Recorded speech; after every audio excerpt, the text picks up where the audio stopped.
Okay, you ready, Mike? All right, back to Monday here. Game was it game 8? So we're at game 8 now. As I told you last Thursday, season's flying. We closed the chapter last night on Syracuse. Good meetings. I think probably the greatest takeaway from the game was, the adversity we went through in the entire game. Our guys, fought back. They didn't go. There was no blinking on the sideline as far as what's going to happen. I mean, they go down. The only drive of the day they had in the fourth quarter, which was a good drive by them and maybe poor execution by our defense, but the only drive they had of the game was in that quarter, and then they come out and do an onside kick. We call it a sniper, where they try to hit a guy in the front row, and that's hard to do. It's a great job by their kicker, but our guys didn't blink, and we went either 3 and out or 4 and out after that series, which was huge. I think it was 4 and out. Stopped them on 4th down, but being down numbers, next man up, guys that were on the field at that point hadn't played a whole lot of snaps the entire year at times, but just the way our guys responded, to me, that tells you, your guys believe. That's what I told our guys last night. I think we played really good on defense. I think first half they scored 7 points. It was on a 12-yard drive. Really happy with how our defense responded and played all day. Happy with our special teams, obviously. Kenny Johnson punt return was big time. And then offensively, we didn't play very good, as you could see. And you go back and watch a videotape, it's different than you felt on game day, like what's going on. I obviously did a poor job of preparing our offense for that game. I think the noise was a lot more than Florida State. It's been a while since we've been up there. We won't make that mistake again. But we played, we practiced with a lot of noise, but it was just different, and we didn't respond well. But when you go back and look at the offensive tape, just the amount of penalties. I mean, I put it up last night in here. It's like we filled up a page on the thing, which really has not been us for the most part. We've gone 6 or 7 a game, but not that many. And majority were on special team, on offense. So it's hard calling plays. It's hard to get first downs. It's hard to move the sticks when you're going backwards too often. I don't care what plays you call. I mean, when you're behind the sticks, you got a problem, and you don't protect the quarterback. So the combination of those two things, got our offense, and that's why the production looked like it did. But again, the way they finished is critical. I mean, that last drive, again, still with penalties involved, and Poppy's catch down near the goal line, and then just eating up the clock and victory offense. Again, it's not how you start. It's not really what happens in the middle of the game. It's how you finish. So happy for our guys there. But to beat this North Carolina State football team, which is the most talented football team that we will have played to date, I can guarantee you that they are the most talented. They're well coached. We'll have to play a complete game, okay? Week before Florida State, defense didn't play very good. Offense played really well, okay? You flip it to Syracuse game, defense played really well. Offense didn't play very good. If that happens Saturday, one of those offense or defense phase doesn't play good, it will not be a good Saturday afternoon. So that'll be what we prepare for. Dave Doran, he's a great friend. He's a great coach. He's a great person. He's been in this league for a long time. He's won a lot of football games. Have a ton of respect for him and what he does there at North Carolina State. He does a great job recruiting. He finds guys that fit his system, and they are talented. Offensively, C.J. Bailey starts with him at quarterback. A young kid that is efficient. He can run. He's athletic. And he's accurate. I mean, they're one of the most efficient passing offenses in the country. Smoothie. Think of Holiday. Hollywood is really good. Their tailback is special. Best tailback we faced to this time at this point. One of the top 2 leading receivers. As well as he's a bounce runner. He's got speed. He's as close to a guy like Des Reed that we'll face this year so far, at least. I know we got some great ones coming up here in the future. But he's really good. Their tight end is special. Number 7 is really special. And Kurt Roper does a great job as the offense coordinator. And then DJ Elliott's a DC, play a lot of 4 down, a lot of quarters coverage like us, a lot of man free, and some cover 3 as well. So they're very multiple in what they do.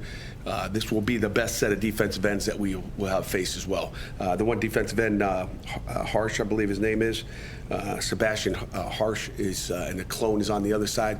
Those are the 2 best defensive ends we'll face this year so far. Our tackles will have to play really good to have a chance to throw the football at all, and obviously in the run game, they're good versus a run and they're good versus a pass. They're not just pass rushers. Overall, they got a really good offense and really good defense, and I haven't peeked at a lot of the special teams yet, but I'm sure they're good there, like they are in the other two phases. Questions? Obviously, Dez was limited, had to leave the game at the end, but he still didn't have any targets when he was in there. What did Syracuse do to take him away as a receiving option?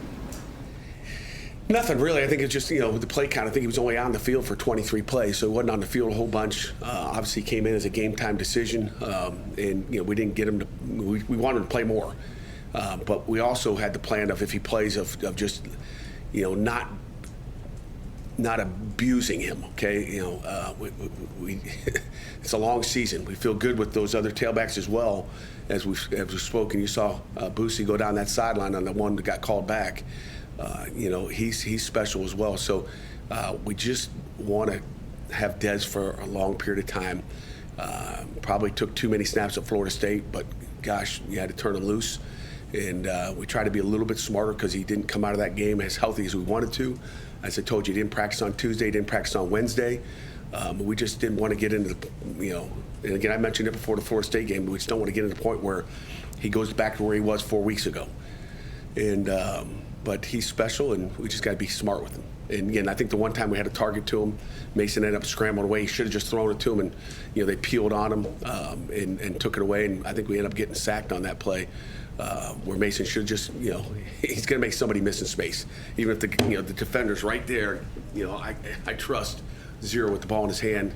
He's going to catch it and he's going to make a play. But Mason got spooked out on it. But and I think it would have been a big, big pass reception for him. But again, what Syracuse did was put us behind the sticks, and we put ourselves behind the sticks as well.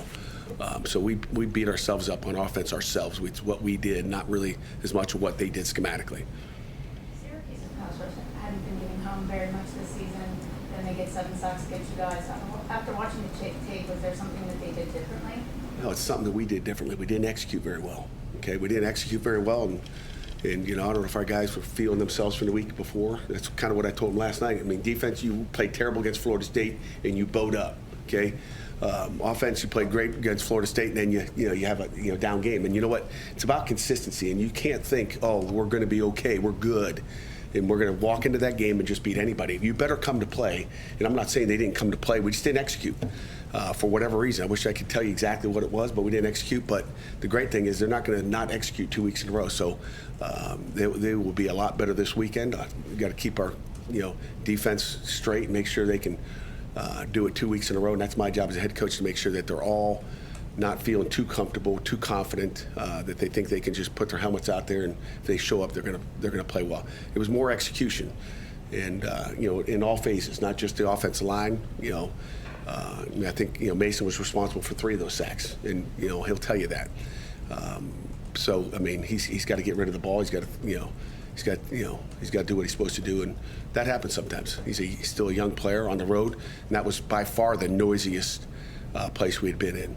You mentioned that the offense didn't play particularly well at Syracuse, but nonetheless, every game that Mason started, you guys have scored a touchdown on your opening drive. Has there been any correlation, just game in, game out, on why you've been able to start hot offensively? Yeah. I mean, we've started hot offensively the last 4 games. If you go back to Louisville, we went right down the field. We ended up kicking a field goal. So the last 3 games we've scored touchdowns. The Louisville game, we had a field goal. But if you go back and you rewind and go to that Louisville game and look at the first drive, Malachi drops a pass in the right flat on our sideline. That's going to be a touchdown. We score on that drive on a 3rd down. But he drops a pass. Again, execution. To me, we should have scored 4 touchdowns in the last 4 weeks. So our offense has started fast. I mean, and again, obviously, it was a 37-yarder this week after a great interception by our corner, Tamon. So I think a nice short field helped us as well. But that's what it is. Pat, does it say something about your team though, that it can not play maybe as well as you would like and still win on the road? Absolutely. It tells you we find different ways to win. And I think that's it's huge. It's kind of the adversity. I mean, you put yourself in those positions. You don't want to be in it. And again, we beat them pretty handily when you look at the scoreboard. But it was a lot tighter as a coach as you sit on the sideline. But our guys didn't look at the scoreboard. They didn't blink, as I said. And that's the impressive thing is our guys didn't panic. And to me, I like to win when we don't play good. Okay, think about that. If you don't play good on one side of the ball and you win, that's huge. And we would all been sick to our stomachs if we don't play well, we don't execute well on one side of the ball or the other, and you lose the game. So I think, Will, that's a fair question, and absolutely, if you said, I would rather have that than a BC game where you're up 48-0 or whatever. What do you find out about your team? We found out a lot about what kind of character we have in that room. To your point about Lonham's interceptions, picks have been hard to come by for the secondary up until last weekend. 3 by the secondary against Syracuse. Did the corners and safeties do anything different just to put themselves in better position to get takeaways? Or what you say? It's a little bit of both. A little bit of the quarterback, a little bit of what we did, but with some of the different changes in coverage, whatever. Every week we have a different kind of. And again, Coach Sanders, Coach Collins, Coach Bates obviously do a great job just scheming you up and making sure that we're in the right coverages and those guys make plays. And again, sometimes they come in droves. Our linebackers have been the guys catching the ball and it's just a matter of time. Tamon, Kavir, and then obviously Cruz would have liked to scored on one of those returns. Kavir had the best chance of scoring. If Cruz stays down the sideline, I think he's got a chance because that's where our blockers are. It's where they're taught to go. But sometimes, sometimes you're lucky, sometimes you're not. And I'm just glad they caught the ball. What has Nick Lappy done over the course of his career so that you guys trust him kind of implicitly going in for a guy like Rasheed? Yeah, Nick Lappy's, we had a lot of faith in Nick that he can go out there and execute it. He's just gotten better. He's developed throughout the years. There was times, he was up and down. He'd have a great play, and then it's like, Nick, what are you doing? But he's a kid that came here as a walk-on under a scholarship, and I'm excited for Nick and how he performed that day. I know his mom was. I don't know if I told you after the game. I told his mom probably Friday night that he was starting. Nick didn't say a word to his mother. I said, don't tell him. I think he doesn't really want to let you know because she's probably his harshest critic, which is awesome. But he wanted to say, he goes, I'll surprise her at game time. So I had to let her know so she'd get excited. What did you? Oh, go ahead. He doesn't know that either. He'll probably find out today. What did you see in Cameron Lindsay and his ability to, kind of last minute have to go in for Kyle Lewis? Yeah, well, it's never last minute, right? He prepares every game like he's going to be the starter. I'd like to, his most significant reps he's had a game. We know we got a lot of faith in Cam. And then when you get those opportunities and play like you did, again, I thought he started off really good, and I thought he got a little tired and maybe mentally exhausted. I don't know, but that comes from experience. So he will be better for it, and he played well. Add to those two guys, you've had to go into your depth at linebacker and defensive line. How do you feel overall that some of those guys have performed? Where that your depth has shown out here over there? Depth has shown up. Now we'll see if it shows up this week, right? I think the better team you play, the better. We'll find out if it shows up this week. But hopefully we get a little bit healthier. But who knows? You got a week of practice to go. But it shows that our guys come out and execute. Our coaches have done a great job putting them in position to execute. It tells you, our guys that they understand our defense, and whether they're the starter or whether they're the third team guy, they go in there and try to execute the best they can and play hard and play with effort. And that's what we've seen, whether it's our linebackers, our safeties, our corners. We've been banged up all season on defense for some reason. And our guys have stepped up, and we found a guy to put him, like Shadarian Harrison didn't play at all. Again, he was a game time decision as well. So and I think he could have gone if we wanted to, but we were, Sean Lee's playing well, and Tamon and Rashad being back. It's just we go through these phases. Your run defense is 4th in the country. You talked about maybe there was some disrespect before the game. What just makes this front 7 a little bit differently, maybe other than executing compared to some of your units in the past? We'll find out this weekend. If we can stop Hollywood, then and stay in the top 10, that'd be nice. But I think our defense is built to stop the run. That's what we pride ourselves on. I know some people go crazy when we don't stop a pass, but to try to make them one-dimensional if they don't have a running game. And again, I think they came into the game thinking they could run it on us against the little Panthers up front, and we were going to make sure that doesn't happen. And again, regardless of who we're playing with in that front seven, we were going to find a way to stop the run. This is back-to-back weeks now that you've sort of talked about being disrespected, first with the O-line 2 weeks ago, now the D-line. How has that been sort of motivating you guys, as the season has gone along? I don't know. I get motivated by it, so I don't know if the players do. I get motivated if I hear something or something is said, in the news or on the field. I'm old school though, right? I mean, I don't get I see news articles. I get opponent news during the week of what's happening with our opponents, what they're saying. That's the one thing I read. Mark Dethorne gives me my opponent news. That's all I need, and Mike gives me stuff that I need. Again, as a coach, I think you get motivated. Sometimes I'm not sure if the players get motivated, or care. But to me, it cranks me up. But I'm old school. In the first half, there were 4 false starts on offense. How do you go about cleaning up those types of penalties? I think we got a little bit frazzled and started to do stuff that again, it was noisy, and like I said, I'll put that on me. That's not Kendall's fault. I'll blame myself. I just didn't have it loud enough, I guess. Maybe we should have gone to a silent cadence, I guess. But it was talking to those guys, it was a lot louder than, I want to say practice, but it was a lot louder than it was the week before Florida State. You're in a dome. But if you didn't see it the week before, we really haven't had a problem with it. It's a one-game thing. It's is it a lack of focus? I know Kendall talked about I was starting to thought maybe I should peek at the ball and then peek at my guy, and I'm like don't start doing things in a game that you really haven't done in practice. You got to practice that stuff. So I think it's a young guy that's and again, maybe he's not a young guy, a guy that's playing Power 4 football in an atmosphere like that for the first time, and it just maybe got him a little bit more, but he won't have that problem this week. He had that punt return for a touchdown at the end of the first half. How has he developed his return, especially on punt returns with Dezo? I mean, that punter, he hit some bombs, and besides his kickoff return, he does a great job fielding the punt. And usually we have Dez back there, or at least had him, as our starter. But Kenny, we know he's a great returner. He's a great kickoff returner. He's been that way. We've tried to give him a break on kickoff returns, and we know he's a superb punt returner as well. So he can make plays with the ball in his hands as a receiver. You guys have seen him catch and run. I mean, he's gonna be your GAC guy. He's gonna get yards after catch, and he's dangerous with the ball in his hands as a returner as well. Pat, what's the push-pull there when you have a guy that's so important to your offense in that return position? Where things, I mean, look, obviously he's a dynamic player, but sometimes bad things happen, right, on punt returns. Like in the NFL, you don't see that a lot, where the team's top receiver is also the kick returner. It's just something that doesn't happen. I mean, you got guys flying down, a lot of times unblocked, taking shots at your punt returner, your kick returner.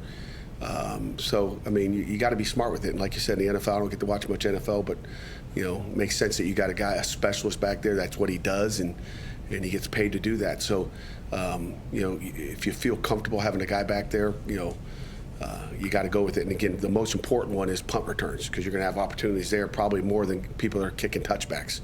So, So we'll put our money into that, and again, going back to Kenny's return, the execution by our guys blocking. And I've talked to you about Coach Barnowski and Coach Dodd, the work they've done. If you go back, and again, it's obviously impressive what Kenny does there, but the blocking and the technique used and how we do things, to me, is what's special. And it's something nobody sees. But Rashad Battle, had a great block. I mean, Abe Ibrahim had a great block, and we had guys doing what they're supposed to do exactly to a T. When good things like that happen, there's a reason. Do you look at the standings at all after, were you aware of what happened on Friday night in Miami? Were you guys aware of that? Yeah. I didn't look at. I don't have to look at the standings to watch that game late at night. And I also watched. Right as we got off the plane, we landed. I don't know, 2:00 in the morning. We were watching on the plane. I think everybody had the other game, the Florida State game, on as well, watching how they lost that game, which I thought was a touchdown at the end. I don't know what you guys thought.